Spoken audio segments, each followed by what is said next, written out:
gestational diabetes, which means she had diabetes during the time that she was pregnant with her son. And now she is pretty much a wreck. She has daily headache, which is why she's seeing me. She's on about 9 drugs.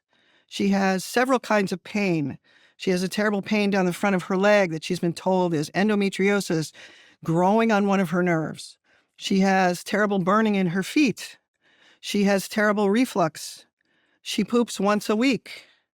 She feels like she has to get up and go to the bathroom several times a night. She thinks that's why her sleep is so interrupted. So I'm treating her for her daily headaches and her pain. And then I start to think about sleep. And because we've been trained that fat people are fat because they're fat slobs, because they eat wrong, because they don't exercise, it's their own fault.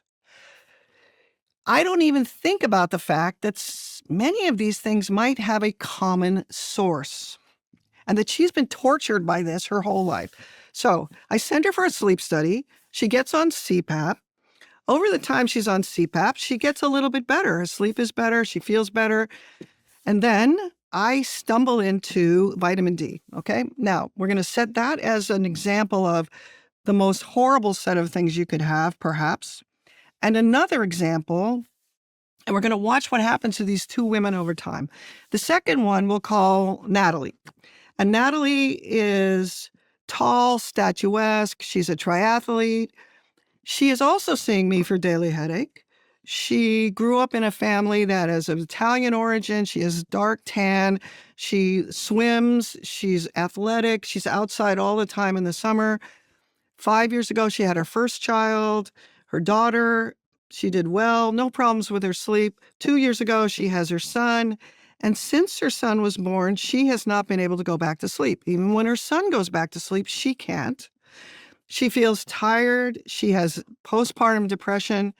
She had gestational diabetes. Like, she's doing everything perfectly. She knows everything there is to know. She's done paleo and keto. She is very well informed by the things that doctors tell her to do. And now her sleep is also abnormal. And she had a few headaches in high school, but now she has daily headache too. So there's a 5-year span here where I'm doing CPAP masks and sleeping pills.